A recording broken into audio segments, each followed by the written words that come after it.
Sim. Tá bem. Gente, a minha internet está bem problemática. Tava no Wi-Fi, saí do Wi-Fi, agora tá na Claro, agora eu mudei para Vivo. Deixa eu ver se eu consigo apresentar para vocês. Vou tentar ser um pouquinho rápido para falar para vocês sobre esse trabalho. Bom, começando, para quem não me conhece, eu sou o Gladson Lucas, estou sendo orientado pelo professor Glauco nesse trabalho. Se trata de uma monografia de base também em habilidades sociais e educativas, na formação do professor em licenciaturas interdisciplinares.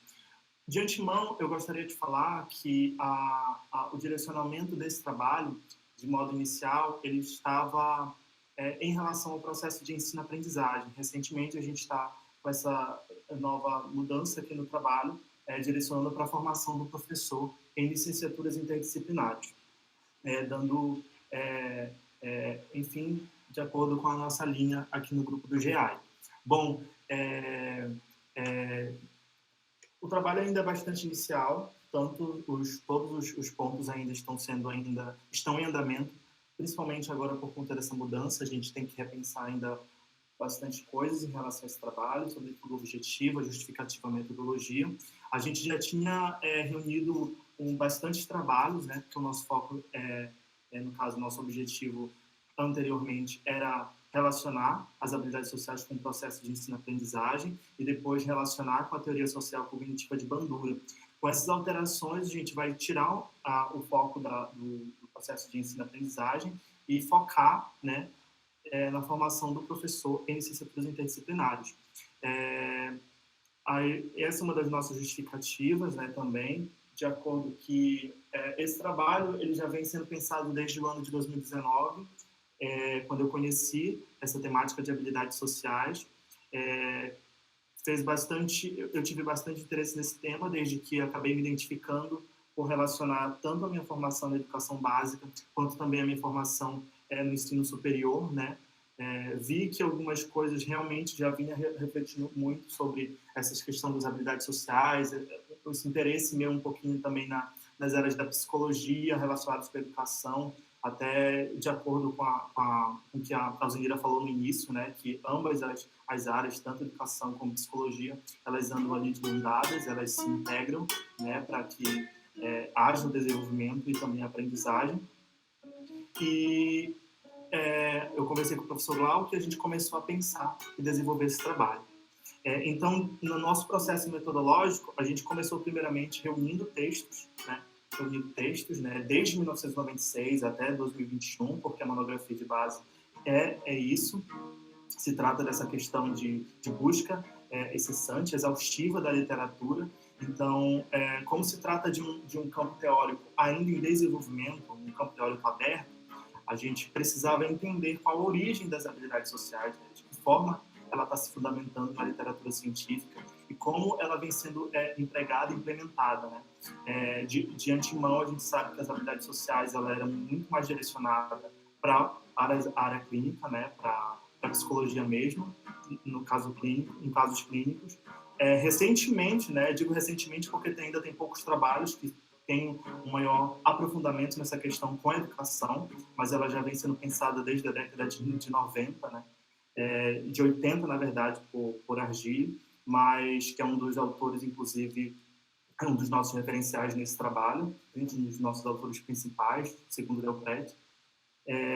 Primeiro Delprete, depois Argile, né? Mas, enfim, casam, todo mundo se complementa aqui nesse trabalho.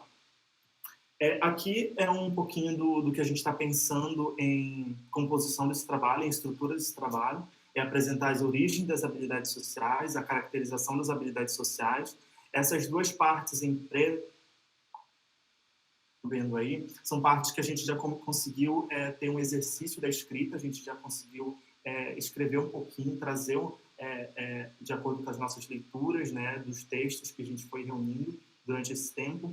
A gente já conseguiu escrever um pouco sobre as origens das habilidades sociais, como também da caracterização das habilidades sociais. A gente pensa em falar sobre a competência social, já que se trata de algo que interliga as habilidades sociais, né? Daqui a pouco vocês vão conseguir entender um pouquinho melhor isso, o porquê que existe essa questão de de estar associada às habilidades com a competência social. E aqui a gente entra, né, na nossa nova estrutura, que é as habilidades sociais educativas. Talvez a gente pense aqui em falar o que se trata também, caracterizar, como também apresentar também a origem das habilidades sociais educativas, depois relacionar com as habilidades, com a formação de professores, que é o foco, né, do trabalho, vai ser o foco do trabalho, a formação de professores. E aqui a gente tem os nossos aspectos finais e as nossas referências, tá? Eu vou tentar apresentar para vocês agora o que já tem pronto, né, em andamento, escrito, são as duas partes aí em negrito, sobre esse trabalho.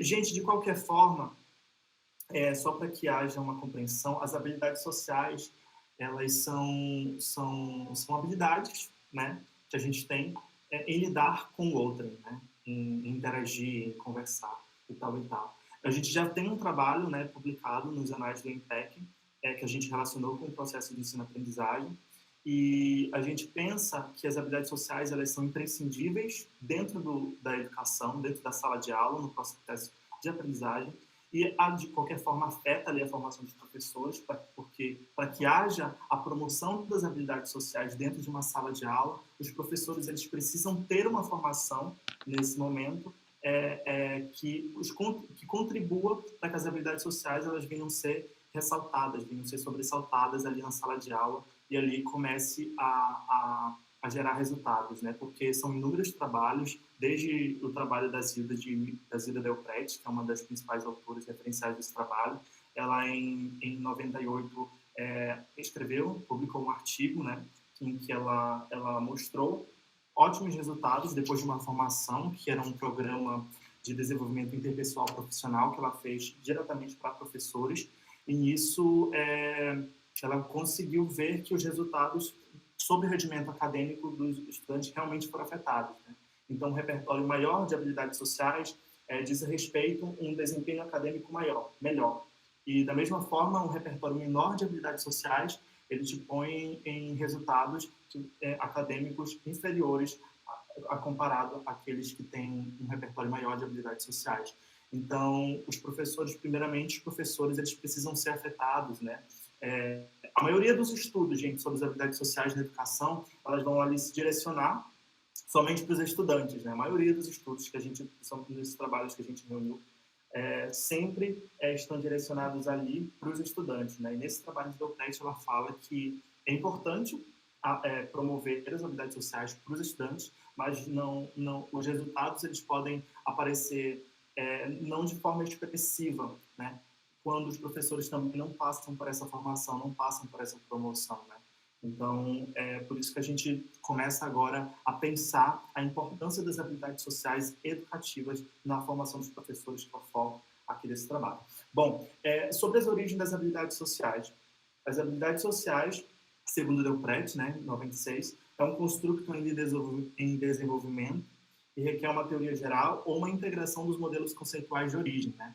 Se trata de um campo teórico ainda aberto, não tem uma definição clara, não tem um consenso entre os pesquisadores da área que falam, olha, habilidades sociais é isso. Não tem ainda algo fechado.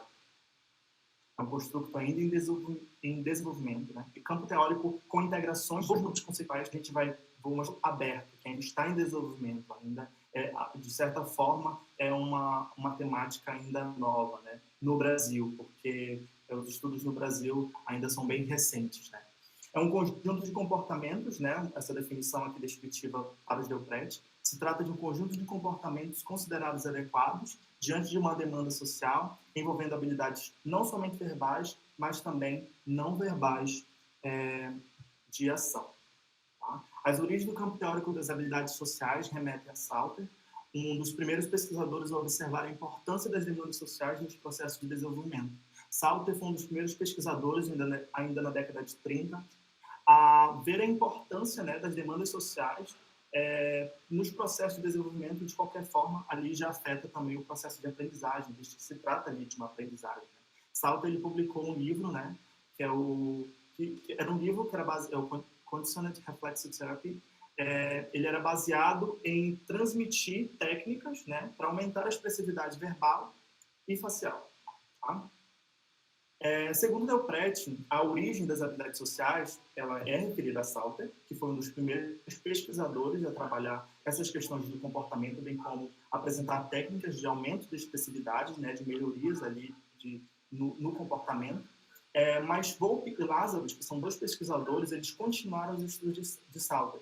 Apesar de ambos os pesquisadores, autores aqui, Volpe e Lazarus, eles terem terminologias diferentes para falar sobre comportamento, eles popularizaram o conceito de assertividade lá na década de 70. Tá? Então, Salter começou, Volpe e Lazarus continuaram os estudos aqui de Salter. Ziegler e Phillips também foram autores, né, que começaram a trabalhar o comportamento, só que Ziegler e Phillips ele não se trata muito do nosso foco, já que eles foram muito mais direcionados para a parte clínica, né, para tratamentos psiquiátricos, enfim, né, tentando contribuir ali com o desenvolvimento, né, comportamental na área clínica. Ardili é um dos principais, né, estudiosos desse tema, desde que ele foi o primeiro que apresentou as habilidades sociais, essa terminologia que até hoje ela é implementada. Salter ele usava a terminologia personalidade excitatória para fundamentar as suas técnicas. Volpe ele já apresentou o comportamento assertivo que por muito tempo veio sendo popularizado, principalmente ali na década de 70, quando Lazarus estava já com ele, né? Só que Lazarus ele tinha essa outra terminologia, que se tratava de liberdade emocional. Ardili já vinha apresentando as habilidades sociais. Os três primeiros autores que a gente viu, eles são norte-americanos, né? Tanto Salter, Volpe e Lazarus. Ardili era da Inglaterra e popularizou habilidades sociais. Caballo, em um texto dele de 98, que também é um dos nossos referenciais nesse trabalho, ele marca muito bem esse momento, quando ele fala que naquele momento que a palavra assertividade está sendo trocada, está sendo né, por habilidades sociais, apesar de se tratar da mesma questão, né, do mesmo significado. Ou seja, para Caballo, lá em 98, comportamento assertivo, assertividade e habilidades sociais se tratam de coisas semelhantes, né? Mas isso já veio no decorrer do tempo, houve-se muitas discussões para separar. Depois de um tempo começaram a entender a assertividade como uma coisa e habilidades sociais como outra, e depois começaram a entender habilidades sociais de maneira geral e a assertividade como um dos itens que fazem parte das habilidades sociais. Que isso já foi uma implementação, um entendimento, né, dos autores Delprete e Delprete, Delprete e Delprete. Esses são os modelos conceituais que originaram as habilidades sociais, que é o modelo cognitivo.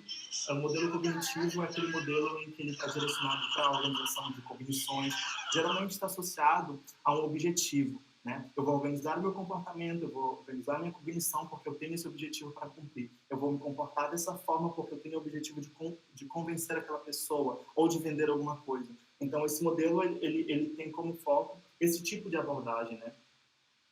Aí tem o modelo da teoria dos papéis, se trata da compreensão, né, dos papéis sociais do indivíduo, né? Eu compreender qual o papel social do outro que está próximo a mim e de que forma eu posso me comportar diante do papel dele na sociedade. Se eu vou conversar com o médico, vou conversar com o professor, de que forma eu vou me comportar diante dele, né? Então, a teoria dos papéis ela é mais direcionada para essa compreensão dos papéis sociais dos indivíduos, bem como o seu próprio, né? Bem como o nosso próprio. Qual é o meu papel na sociedade nesse momento? Qual é o meu papel aqui diante de todos vocês? Aí tem também o modelo da assertividade, tá? O modelo da assertividade geralmente é associado, gente, a problemas já interpessoais, porque a assertividade, lá ainda na definição de Volpe, né, e Lazarus, se trata da defesa dos teus próprios direitos, defesa dos teus sentimentos, o teu posicionamento diante de determinada situação, certo? A gente tem o modelo da percepção social. O modelo da percepção social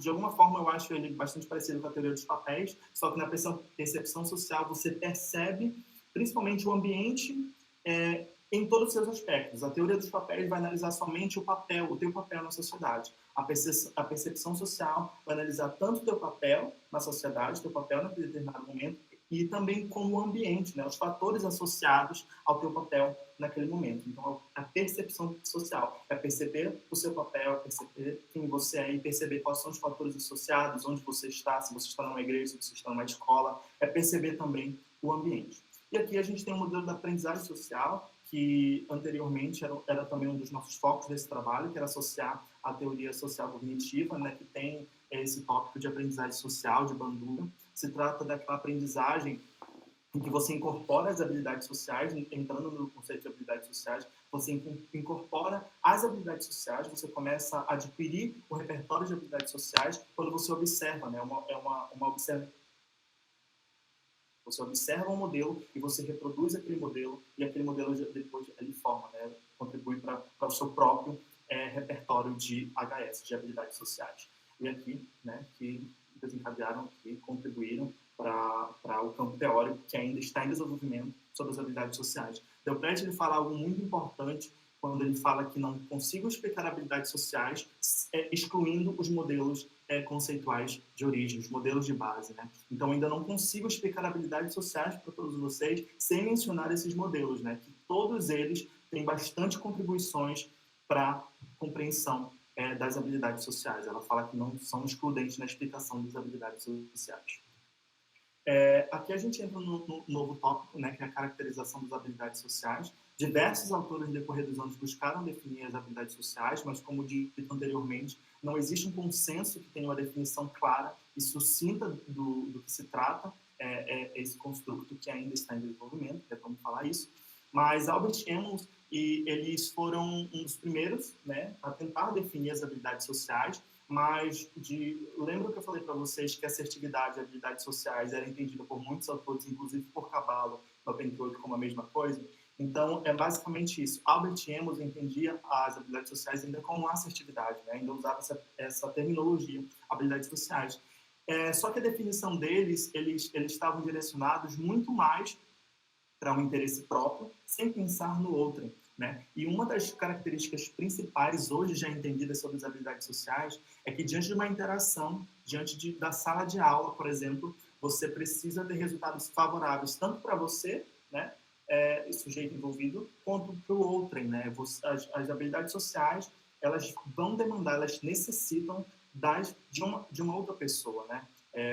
A definição lá do início são um conjunto de comportamentos que dependem de uma demanda social. Você precisa estar ou com outra pessoa ou em um grupo, né? Então, Albert Emmons, eles acreditavam, definiram, né, as habilidades sociais como algo que só seria benéfico para você, para si próprio, sem pensar no outro. E ela foi criticada por esse autor, McKay, não sei muito bem a pronúncia, mas foi criticada por esse autor, e eles revisaram, né? E aí a gente só coloquei esse texto aqui para a gente lembrar o que é assertiva. Assertiva é aquela que age em seu interesse, é responsável por si mesmo, sem sentir ansiedade inadequada, e isso sem negar os direitos dos outros, né? Eles revisaram, né, depois da crítica desse autor, né, e já deixaram algo muito mais claro, né? Falaram que existe a pessoa assertiva, existe a não assertiva e existem as agressivas. E todos esses tópicos, assertiva, não assertiva e agressivos, eles foram separados em dois. No caso, somente não assertivas e agressivas. Não assertivas, existe a não assertiva situacional e existe a assertiva geral. A não assertiva geral. E assim como também existe a agressiva situacional, e existe também ali a agressiva geral. A não assertiva situacional é aquela que em algumas situações ela não consegue ser assertiva. Da mesma forma, a pessoa agressiva, né? Um indivíduo agressivo, ele agressivo situacional. Em algumas situações ele é agressivo, mas ele tem a percepção que ele está sendo agressivo e consegue ali buscar formas de aliviar, de melhorar o seu comportamento. As não assertivas gerais e as agressivas gerais, elas precisam ali já precisam ser afetadas por algum tratamento terapêutico, principalmente as agressivas, né? Quando são agressivas em qualquer situação social. Aí tem Caballo. Caballo foi um dos grandes pesquisadores de habilidades sociais, foi um dos primeiros que abriu o leque para definir de forma um pouco mais sucinta, de um pouco mais específica do que eram as habilidades sociais. E ele fala que as habilidades sociais devem ser consideradas dentro de uma determinada estrutura cultural. Caballo foi o primeiro a falar isso, que é muito falado também pelos autores de Delprete, Almi. Ele fala que existem habilidades sociais, não existe uma habilidade social, não, deixa eu só recapitular. Você não consegue ter uma habilidade social universal, ou seja, a sua forma de se comportar no Brasil, você deve se comportar exatamente em outro país, como a Índia, por exemplo. Foi um dos exemplos que eu citei até na parte escrita, que já está em andamento aqui do meu trabalho, né? Porque, ou seja, alguns comportamentos que a gente considera comportamentos hábeis, comportamentos benéficos, comportamentos plausíveis, não são vistos dessa forma em uma outra cultura. Então, Caballo teve esse cuidado de falar que as habilidades sociais elas devem ser consideradas em determinada cultura estrutural, certo? E os padrões de comunicação variam amplamente em culturas, dentro de um mesmo contexto, dependendo de fatores como idade, sexo, classe social e educação. Tá? E aí ele apresenta 13 dimensões para um comportamento hábil, né? Apesar dele falar que não existe comportamentos universais para serem, né, depende ali do contexto, da cultura a qual esses indivíduos estão envolvidos, mas ele coloca isso daqui em gerais, né?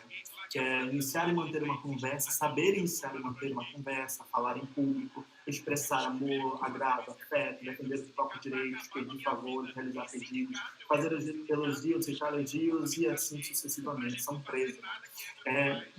Só para relacionar as habilidades sociais com o professor, ainda na sala de aula existem muitos momentos assim problemáticos, tanto dos alunos quanto dos professores, em, por exemplo, fazer uma pergunta, em se posicionar dentro da sala de aula, alguns problemas que ocorrem dentro da sala de aula, o professor ele não sabe como iniciar o processo de solucionar aquela problemática, e isso vai acontecer muito na escola, né?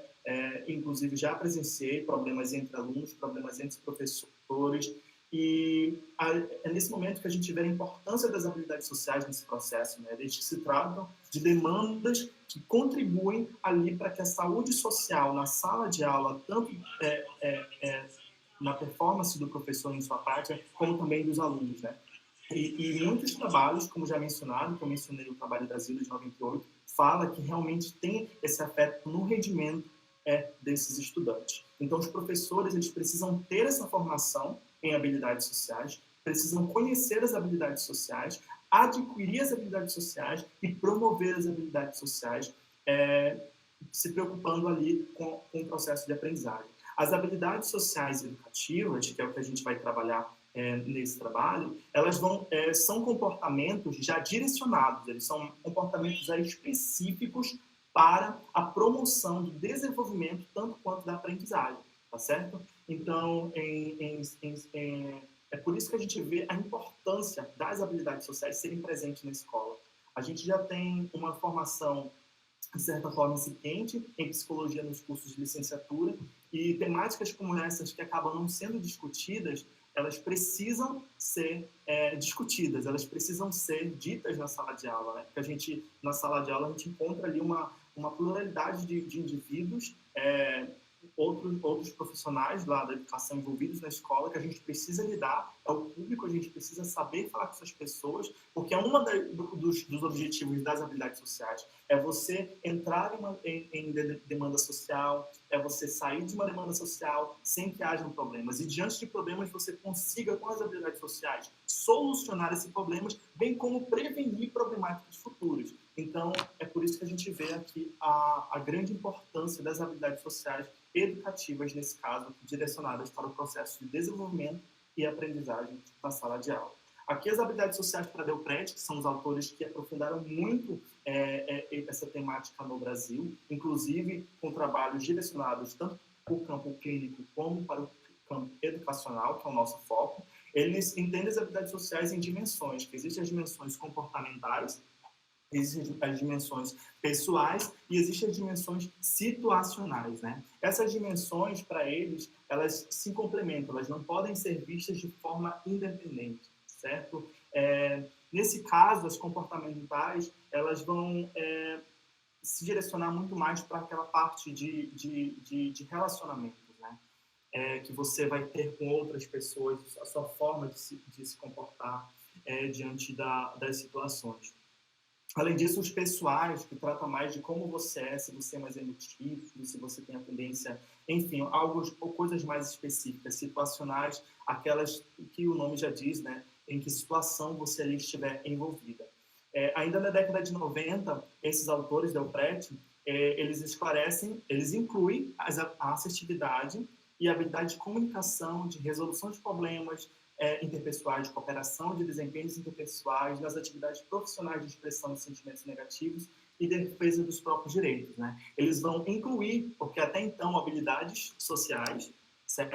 Ela era entendida como diferente ou era solta da assertividade, mas agora para os autores de Delprete, existem as habilidades sociais, e dentro das habilidades sociais vai existir a assertividade, vai existir a habilidade de comunicação, de resolução de problemas, e assim sucessivamente. Aqui é um quadro, né, que foi proposto aqui no nosso trabalho, que se trata de uma abordagem dos Delprete. Eles colocam aqui as habilidades sociais e suas definições. Então, as habilidades sociais aqui abrem um leque, uma taxonomia, na verdade, né, de habilidades sociais específicas para cada situação que a gente vai viver, que a gente tem a oportunidade de lidar diante das nossas interações. Existem as habilidades de comunicação, aqui está a definição, social civilidade, habilidade de enfrentamento, direitos e cidadania, e enfim. Ainda tem as habilidades sociais empáticas e habilivas, que são aquelas que atendem a diferentes demandas interpessoais do ambiente do trabalho. Então, é aqui que as habilidades sociais educativas elas se encontram, e aqui que é o foco desse trabalho, é mostrar que existem habilidades direcionadas específicas para o ambiente educacional, né? E que envolve todos os indivíduos, as habilidades sociais educativas vão envolver todos os indivíduos envolvidos no processo educacional, tanto os professores como também os alunos, né? Mas nesse professores, eles precisam ter essa formação para poder promover, porque vocês concordam comigo que eu não consigo transmitir algo que eu não tenho? Então, essa é a intenção das habilidades sociais educativas direcionadas para a formação do professor, para que ele venha promover na sala de aula. A gente não sabe o que nossos alunos, como os nossos alunos vão se portar, a gente não acaba indo para a escola não preparado, por não ter vivências, né, diretamente com o que a gente vai encontrar ali na sala de aula. E a gente preparado, tendo habilidades sociais no nosso repertório de forma, enfim, maior número de habilidades sociais possíveis, a gente vai conseguir ter ali uma melhor saúde social dentro da sala de aula. E aqui a gente eu coloquei aqui também, depois de habilidades sociais de trabalho, especificando as habilidades sociais educativas, que são aquelas voltadas para a promoção e desenvolvimento da aprendizagem do outro em situação formal ou informal.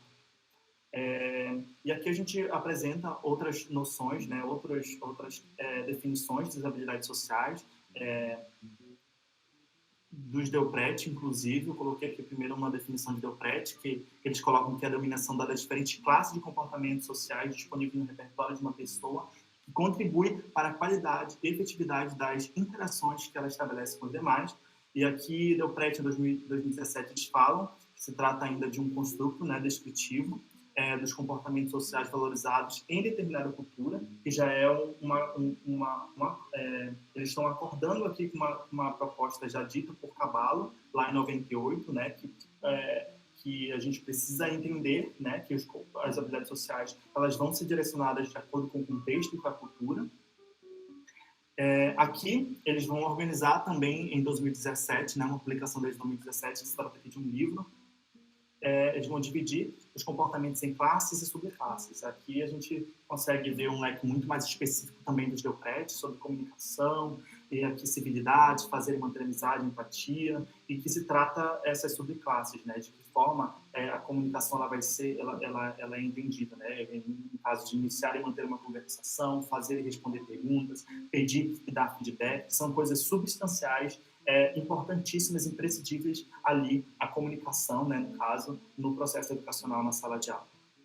Aqui, como já mencionado anteriormente pelo professor, nosso trabalho ainda está em andamento, a gente vai entrar ainda a fundo em habilidades sociais educativas e depois relacionar ali, são propostas ainda, né, com a formação dos professores, mas, de qualquer forma, a gente pensa esse trabalho como algo bastante importante para ser discutido, desde que não é muito discutido, para os processos educacionais, que envolve também ali a psicologia e entre outras questões. Aqui a gente tem as outras questões que a gente vai trabalhar, né, nesse trabalho, que é a competência social, habilidades sociais educativas, habilidades sociais educativas na formação de professores, que ainda não, a gente ainda está naquela fase, novamente agora, de buscar na literatura esses textos que vão especificar sobre isso. Até então, a gente só está utilizando artigos, tá? E alguns livros também, principalmente dos autores de Delprete, de Caballo também, a gente está usando os livros sobre essas temáticas. Aqui são as nossas referências já utilizadas. E é isso, gente. Muito obrigado. Não sei se eu passei do tempo. Passou um pouquinho, mas... Nossa, cara, tá bem legal. A síntese ficou bem legal. Eu gostei bastante. Eu vou passar agora para o Andrei ou para o Douglas, né? Quem gostaria de falar de vocês dois primeiro? Andrei e Douglas. Eu vou pular de gaiato aqui na frente. Então vai lá, Andrei. Boa tarde, pessoal. É uma satisfação estar aqui com vocês, de contribuir, na verdade, contribuir, não aprender com o trabalho do Gladson, já que eu não tenho essa propriedade que ele tem para falar desse assunto. Dá para perceber na fala dele que ele tem propriedade, experiência em lidar com habilidades sociais, e me parece que ele é um cara com alto repertório de habilidade social, né, Gladson? Aparentemente. Eu tinha feito aqui... eu tinha feito aqui vários pontos que ele acabou respondendo no decorrer da apresentação dele, que foi muito exitosa. E uma das partes aqui, eu questionava, né, se há dinâmicas, já que eu sou professor de educação básica, né, e eu perguntava aqui para ele, né, se há dinâmicas, treinamentos fora do âmbito clínico que podem ser utilizados por professores para aumentar o repertório de habilidades sociais de seus estudantes, mesmo que na coletividade. Era uma pergunta que eu fazia aqui ao ler o texto. Aí eu vi que esse é o campo que ele vai discutir mais à frente no sumário que ele apresentou, né? Mas eu deixo essa pergunta aí para o Gladson, né?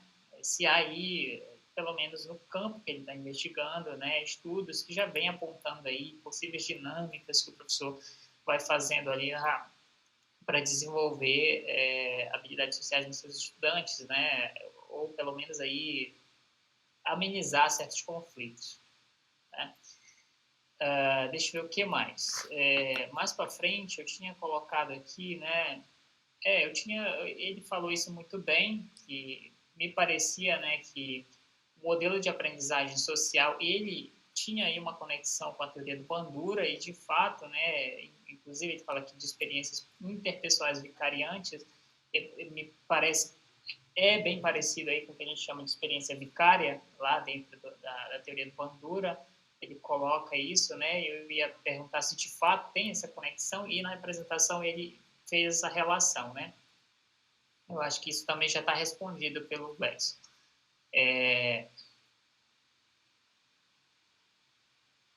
Deixa eu ver o que mais para frente.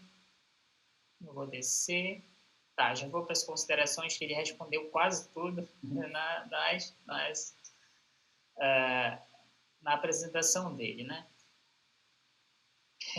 Então, aqui, nos comentários eu tinha feito, né, que as dimensões teóricas apresentadas acerca do estudo, do construto das habilidades sociais estão bem claras no teu trabalho, são bem claros mesmo. Eu, que sou leigo no assunto, tive facilidade na leitura. Alguns pontos, claro que não dá, para quem é novato não vai pegar de primeira, né? E o autor demonstra conhecimento sobre a teoria, trazendo referenciais de impacto, como a professora Zilda Delprete, o outro Delprete aí que eu nunca tinha ouvido falar, são 2 Delpretes aí, né? Que a professora Zilda, eu tive um pouco contato que uma pessoa estava usando a escala dela, né, que é a IHS-2, Delpret, que ela faz aí, é um inventário de habilidades sociais, e esse inventário de habilidades sociais é amplamente utilizado dentro das clínicas, né, que investigam esse construto aí, né. Então, assim, traz essa autora como principal aí do teu trabalho. Achei que, assim, está começando pelo caminho, esse é o caminho mesmo, não poderia ter outra palavra para falar aqui, né? E acredito que o trabalho, eu vou perguntar aqui, né? Acredito que o trabalho ainda trará interfaces mais específicas do construto da habilidades sociais com o campo da educação, que é o que você colocou no seu sumário, né? Eu tinha escrito aqui, né, que vejo como importante, já que o trabalho focaliza no ensino e aprendizagem, que eu tinha lido o primeiro teu trabalho, que era focado em ensino e aprendizagem, Gleison.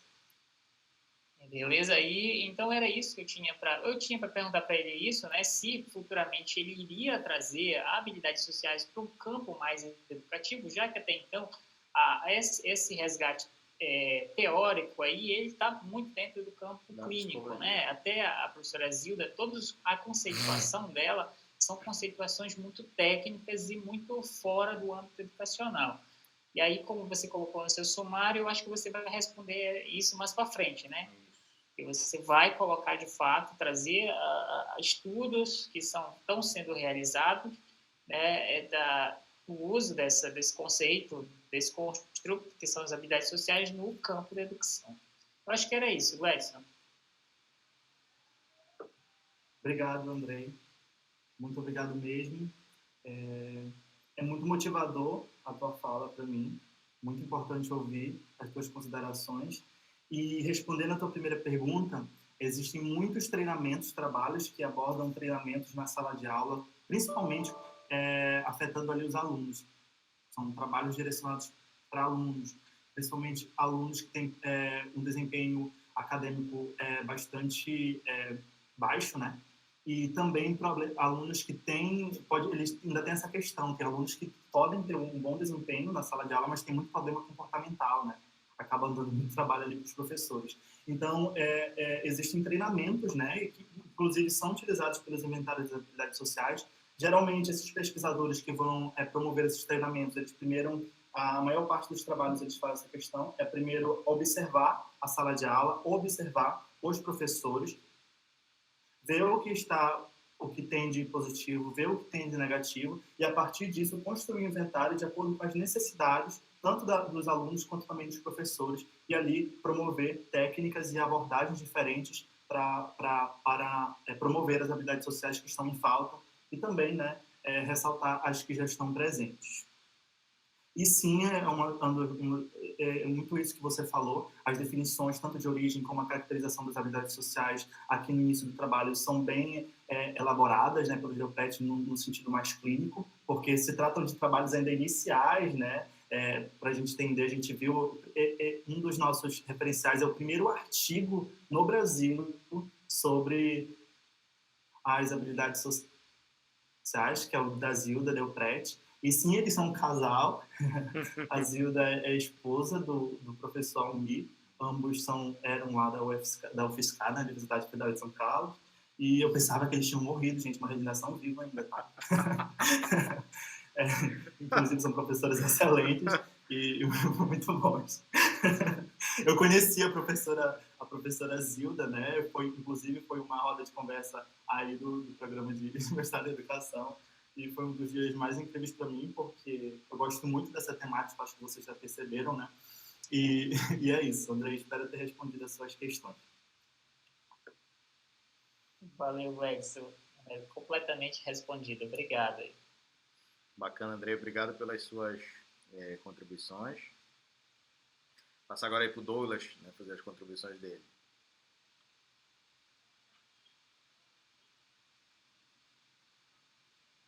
Bom, primeiramente, gostaria de parabenizar o Gleison, né?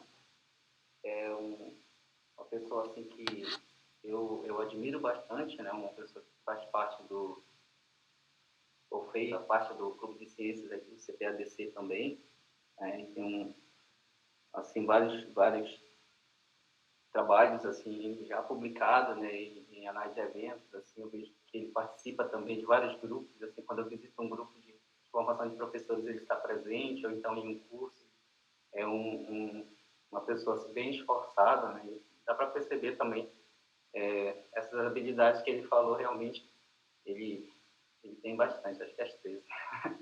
E em relação ao trabalho, esse início, né, esse levantamento bibliográfico, eu achei um trabalho muito bem escrito, né, muito bem feito também. Ele foi lá na fonte mesmo, dos primeiros trabalhos que foram realizados aqui. Mas, assim, Gladys, eu senti falta de publicações assim, mais recentes, né, professor? Na área, eu não sei se tem, assim, mas eu vi que o mais recente assim, foi 2017. Aí eu gostaria de saber se já tem mais recentes, assim, trabalhos mais recentes sobre isso, né? Principalmente no âmbito educacional, como é a proposta, né, dele. E também sobre a metodologia, embora não esteja nesse levantamento inicial, mas já faço essa pergunta para ele, assim como é que ele, sobre esse desenho metodológico dele, né, a respeito do se ele já tem definido o público, né, a ferramenta de análise, né, que ele vai fazer, né, e também o número de participantes, né, de colaboradores. É isso que eu gostaria de perguntar para ele. Certo, professor. Muito obrigado. Pode falar, professor. Não, eu estou dizendo que para você falar, para você responder. Entendi, professor. Ok. Primeiramente, muito obrigado, professor Douglas. E isso é verdade, a gente sempre se encontra aí nos grupos. Desde 2018, na verdade, eu entrei lá no CPADC, entrei como voluntário também lá no Clube de Ciências. E eu sempre vi o professor Douglas ali envolvido, trazendo alunos com trabalhos, principalmente ali na Feira de Ciências da UFOPA, né, FECITBA. E, enfim, eu tenho grande admiração pelo professor. O professor Douglas é uma das minhas inspirações, né, porque eu vejo o esforço dele ali, o compromisso dele com os alunos de forma muito eficaz, né? A gente acaba se espelhando. Muito obrigado, professor. É uma honra ter também a sua admiração.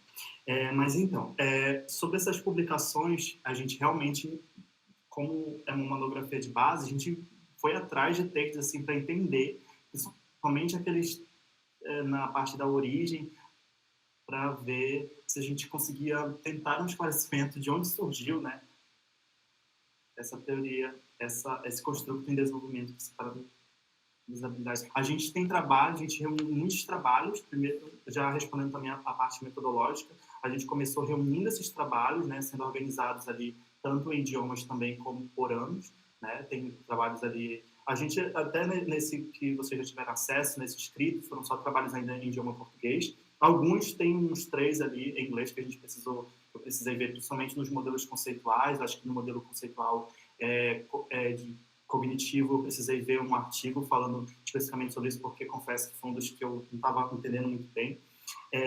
Mas a gente tem trabalhos que a gente ainda vai colocar nesse texto, desde, como eu falei para vocês, trabalhos de 96 a 2021, eles já estão separadinhos nas pastas, mas até então, o que é que acontece? Como a gente está apresentando essa mudança, os trabalhos que tem ali são mais direcionados para o processo de ensino-aprendizagem. Então, a gente está retomando agora, nesse momento, a busca para habilidades sociais educativas, dessa forma específica, para ir fundamentando essa nossa questão e também desenhando melhor, recapitulando tudo o nosso percurso metodológico, professor. Basicamente, o Gladson já fez um apanhado bem interessante sobre habilidades sociais, né? Vai entrar agora na parte de habilidades sociais educativas. Então, assim, vamos lá. O que é a monografia de base, em poucas palavras? Diferente da revisão da literatura, a monografia de base é uma concepção de revisão que a revisão da literatura é tudo que você precisa saber sobre habilidades sociais. E a monografia de base é tudo que você precisa saber e aposto que você não sabe, né? Então, ela é mais ampla, ela é mais exaustiva do que a revisão de literatura. E eu propus isso para o Gladson, também propus para a Jaque, né? Por quê? Eu não faço isso por acaso ou porque, nossa, eu quero dar um trabalhão para vocês. O que eu objetivo com essa monografia de base, que não é uma concepção minha, é uma concepção do Dermeval Saviani, eu repito, né? É que vocês possam recolher a primeira parte do trabalho, que é destacar o estado da questão e fazer uma revisão da literatura de uma maneira que você compreenda completamente, compreenda qual é o contexto de produção nessa área. Não tem como a gente fazer um bom campo, não tem como a gente fazer uma boa pesquisa sem antes a gente saber o que já foi produzido. Então essa que é a grande ideia da monografia de base, e por isso que eu tenho pedido para os alunos de iniciação científica se dedicarem a essa tarefa, né? No caso do trabalho da Yasmin, ela não chegou a fazer uma monografia de base, eu não conhecia isso, fui conhecer recentemente, mas ela fez uma boa revisão de literatura, como vocês podem ver quando ela citou lá, ela até fez uma categorização lá dos trabalhos de escolha profissional, etc. Então, o que o Gladson está fazendo? Ele já fez um apanhado do que é habilidades sociais. Ele vai entrar depois numa coisa um pouco mais circunscrita, que é o que são as habilidades sociais educativas. E depois ele vai aplicar isso na formação do professor. Então você vê, habilidades sociais é um construto da psicologia, tá? Como o Andrei destacou muito bem, é um construto clínico, um construto da psicologia, tem suas origens no behaviorismo, lá na psicologia cognitiva. No entanto, a gente está trabalhando no campo educacional. Então, qual é a grande questão? O problema é a formação do professor. E por que, né, o Gladson está trabalhando com a formação... O Gladson e a Yasmin vão trabalhar com esse mesmo tema, de formação de professor interdisciplinar. É o tema da dissertação da Amanda, tá? A Amanda vai estudar também isso. Então, o que acontece? Existe... Vocês talvez não saibam disso. Talvez o Ronilson e a Amanda saibam. Mas uma das maiores dificuldades que a gente tem num programa de pós-graduação é articular o trabalho que o aluno quer fazer com o trabalho do orientador. E quando vocês viram lá o projeto do Jair completamente modificado para incluir 3 linhas, não foi porque eu quis, tá? Ou melhor, foi porque eu quis, mas não foi porque eu disse, eu acho que é melhor assim. Não, foi uma demanda. Por exemplo, o Ronilson, ele caiu para trabalhar comigo, sendo que o Ronilson não me escolheu para ser orientador. Então eu aceitei a proposta do Ronilson. Eu poderia não aceitar e ele ter escolhido uma outra pessoa. Mas eu aceitei trabalhar porque eu achei interessante. E era uma proposta em avaliação educacional. E eu me propus a estudar, né, junto com o Ronilson e orientá-lo no trabalho dele. A mesma coisa aconteceu com a Amanda. A Amanda foi para o gênero e a Amanda decidiu mudar de tema no meio do mestrado, né? Então eu comecei a reformular o projeto do Jair com base no que a gente já tinha. A linha 1 é basicamente a mesma linha 1 que a gente tinha antes, né? Porque já era uma linha de didática, né? Só que focada ali na teoria dos campos conceituais. A linha 2 virou a linha 2 de formação de professores, currículo e políticas públicas, né? E aí nesse caso vai entrar a LINF. E assim, a mudança do tema da Amanda também não foi que surgiu da cabeça dela. A gente estava desenvolvendo um trabalho, uma pesquisa, né, que ela mencionou agora, né, que vai ser publicado aí num livro que está sendo organizado pela professora Lília Colares, lá do PPGE. E a gente quis investigar qual era o papel do gênero na física, lá no currículo da LINF. E nas entrevistas a gente viu que, na verdade, isso era um problema que, enfim, não estava no destaque, estava como ponto de fundo, que todo mundo entendia como relevante e tudo, mas qual era o grande problema que apareceu? Quem é da matemática e física sabe que a gente tem um problema histórico da interdisciplinariedade entre matemática e física. E aí, disso, a gente começou a trazer essa questão da interdisciplinaridade na formação dos professores e começa a surgir um campo de pesquisa, que é a formação do professor interdisciplinar. E aí, o que acontece? Né? A Yasmin estava trabalhando com algo que era mais voltado para a psicologia, a gente estava investigando a autoeficácia. Isso não se enquadrava no campo da educação. Como é que eu posso associar a pesquisa da Yasmin a uma coisa que a gente faz aqui, que a gente está fazendo no JAI, que seja no campo educacional? E que possa permitir para a Yasmin um ingresso no programa de pós-graduação? É justamente o fato de ter um problema na educação. Então a gente, com 3 pessoas, ou 4 no caso, que eu incluso, a gente consegue na linha 2, por exemplo, fazer um trabalho que tenha um feixe de ligação. Ou seja, não são trabalhos dispersos, em que um não conversa com o outro. São trabalhos que um conversa com o outro. Então, a Yasmin, por exemplo, pode trabalhar com autoeficácia na formação docente. Autoeficácia docente, autoeficácia educativa, alguma coisa dessa natureza. O Ronilson e o Andrei era da linha 2. Por que o Andrei foi para a linha 3? Porque o Andrei está trabalhando com avaliação educacional. A linha 3 é toda baseada no trabalho do Ronilson, né? De avaliação educacional. Eu não sei agora qual a temática que o Andrei está trabalhando mais especificamente. Não sei se é o BMEP, se é o Enem, se é o SAEB. Não sei com qual o Andrei está trabalhando, mas eu sei quem é a avaliação educacional. Tá? O Douglas está trabalhando com alfabetização científica. Isso aí está no campo da didática. A Jaqueline está trabalhando com histórias em quadrinhos. O Railan com ensino de mecânica quântica. A Alzenira com resolução de problemas. Tá? Então, os trabalhos de vocês, né, essas mudanças no GAE, elas vão acontecendo em função dos trabalhos de vocês. Mas chega um ponto, tá, em que vocês, como as pessoas que estão mais se dedicando a isso, vão naturalmente assumir posturas de liderança como está acontecendo. Tá? E aí o que acontece? Vocês vão passar por um doutorado, vocês vão assumir uma vaga num concurso público do Estado, da Federal, né, do IF, do município, que seja. Vocês vão estar vinculados a uma instituição e vão continuar fazendo pesquisa. Né?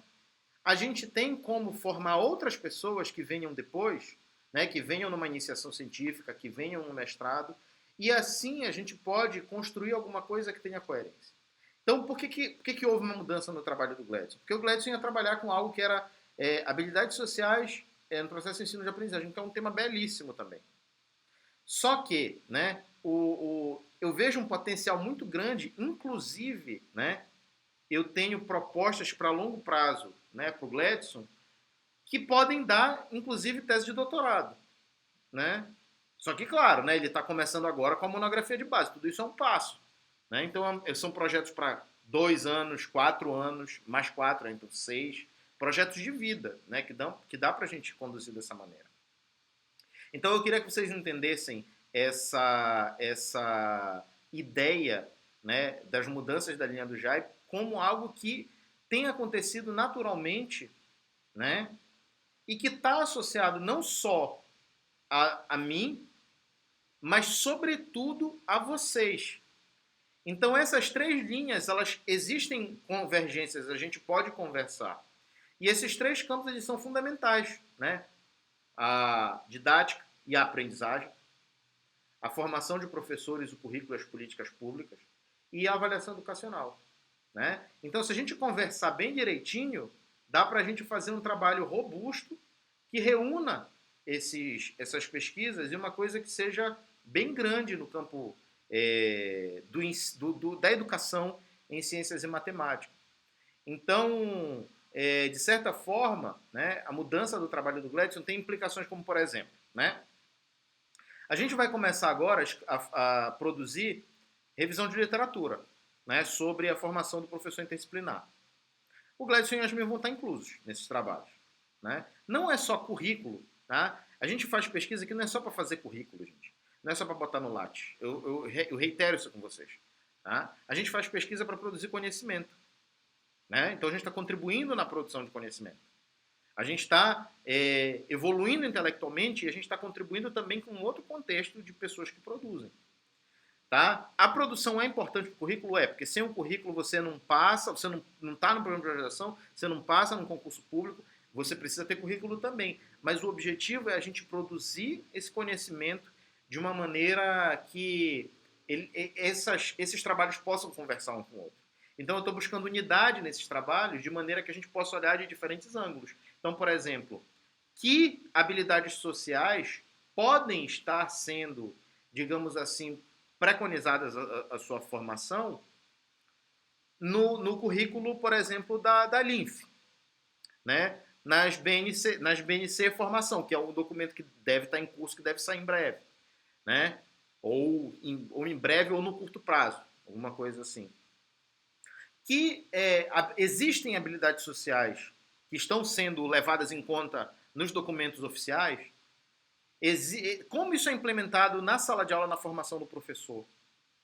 Esse professor ele sai, né, necessariamente preparado para trabalhar em grupo? Né? Porque é uma das coisas que o Antônio Nova, no campo de formação de professores, destaca. A formação do professor não é uma formação individual, é uma formação em grupo. Né? E é uma formação também em serviço. Só que a formação inicial tem um papel importante também, dessa passagem do professor na formação inicial para a formação em serviço. A Yasmin é a mesma coisa, né? Concordo, o mais importante em guardar o currículo é promover a reflexão na prática, sobretudo gerar o pensamento crítico enquanto docente coletivo. Porque se for só para a gente engordar o currículo, a gente escreve para qualquer coisa, né? Bota lá que você escreveu 30 artigos por ano, mas que densidade, que validade tem isso, né? E aí essa reflexão crítica é que eu acho que é o poder transformador que a gente tem, tá? Então, a minha ideia, tá, é fazer uma formação para vocês a longo prazo, não é para terminou o mestrado, terminou o doutorado, não, vou sair do JAI porque era só um proforma, não é só um pedágio, né? Eu quero que vocês assumam postura de liderança, eu quero que tenha no líder 1, olha, essa pessoa aqui é uma pessoa que tem doutorado em ensino, que tem doutorado em educação e que está tocando pesquisas e que está formando outras pessoas, de preferência que vocês sejam meus colegas de trabalho. Tá? Além do mais, professor assume cargo de gestão também. Então tem esse outro aspecto que o Raylan está apontando. Então vocês vejam, tá? Eu não estou delirando aqui, tá? Eu tenho um projeto grandioso, né, para vocês. Eu penso em uma coisa grandiosa para vocês, que é do tamanho do que vocês podem oferecer. Eu não estaria oferecendo isso para vocês se eu soubesse que vocês não conseguem. Mas esse grandioso ele vai sendo conseguido à medida em que a gente vai, ao longo do tempo, mantendo uma jornada consistente. A mesma coisa eu falo para a Yasmin na linha 2, por exemplo. Ela pode contribuir construindo um conceito de autoeficácia docente, deve ter um campo de trabalho na formação de professores que o conceito vai se enquadrar necessariamente. E tem trabalhos que eu conheço, eu já estou pensando alguns. Inclusive, no campo da didática, por exemplo, a gente pode... Como é que a gente resolve problemas de mecânica quântica? Tá aí, olha, a gente já juntou o trabalho o campo de pesquisa da Alzenira com o do Raylan, né? Alfabetização científica e conceitos de mecânica quântica. Alfabetização científica por meio de histórias em quadrinhos. Olha lá. Dá uma produção? Dá, mas dá também um conhecimento novo. É sobre isso, gente. É sobre ter ideia, sobre produzir conhecimento sobre essas ideias e contribuir com o estado de conhecimento. A gente precisa muito disso. Sobretudo numa época em que a gente está cheio de negacionistas aí. Uma pessoa que passa na rua tem tanta opinião, né? Acha que tanto a opinião dela vale quanto o seu conhecimento científico. A gente sabe que não é bem assim, né? Então eu queria agradecer a todos vocês. Eu acho que a discussão hoje foi de um nível altíssimo, tá? Vamos batalhar para a gente continuar assim e vamos seguir nos nossos trabalhos. Eu vou deixar aqui a palavra para quem quiser se posicionar verbalmente, né? E eu só tenho a agradecer a vocês por esse momento.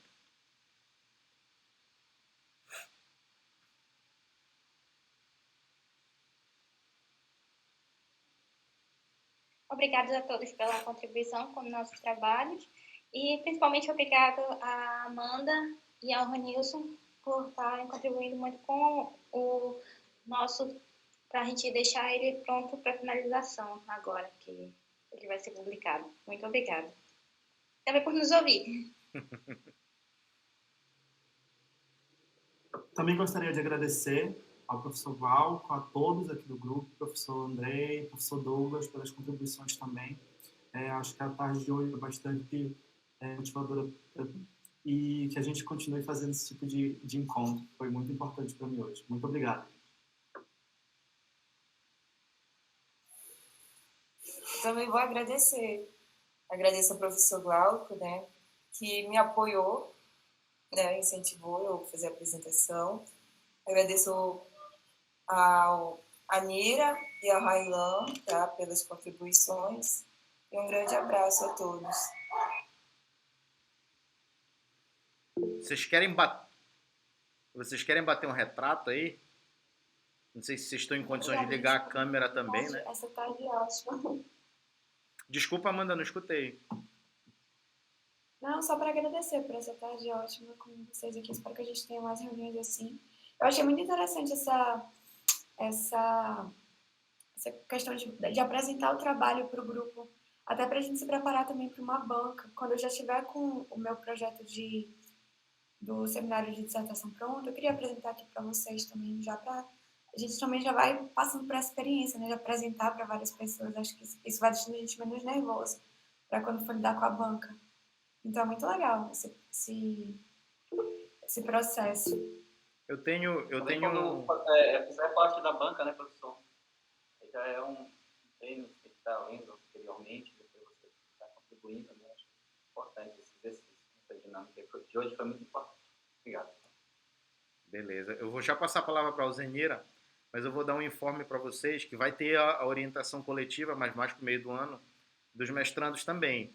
Eu tenho uns amigos aí poderosos que eu vou convidá-los para ajudar com isso, né? Que são amigos que são professores aí de outras universidades, né? E aí vão dar essa visão externa, né, deles também acerca disso, né? Amigos que fizeram doutorado comigo ou que fizeram graduação comigo também, que podem contribuir, né? Até mesmo doutorandos dos programas aqui, como por exemplo o PGEDA. Vai lá, Alzenira, pode falar.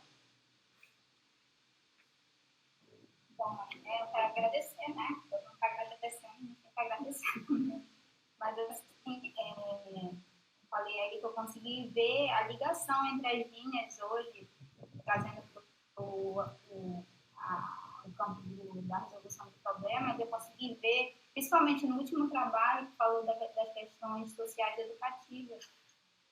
Bernot fala muito dessa questão de levar em consideração a interação social dos alunos, do professor saber como esse aluno vive fora da sala de aula, porque a educação não é só sala de aula, tem questão social também. Então, eu gostei bastante do último trabalho, claro, né, daí a gente também está muito bom. Mas, como a Amanda falou, é uma forma de a gente já ir aprendendo, já ir sabendo como é uma banca de TCC, como que é uma banca com apresentações desse nível. E aí eu estou com um artigo sendo finalizado para publicação e eu quero também apresentar aqui para vocês sobre a TCC no campo de análise combinatória. Né? O meu TCC da pós-graduação está sendo transformado em um artigo e eu quero trazer aqui para apresentar para vocês futuramente. E é isso. Bacana, é só marcar que a gente faz essa sessão de apresentação, tá? Então, eu agradeço novamente, reitero meu agradecimento e a felicidade de ter essa discussão aqui nesse nível tão bacana, tá, gente? Então, um forte abraço a todos e até ao longo da semana aí. Bom final de semana para todo mundo.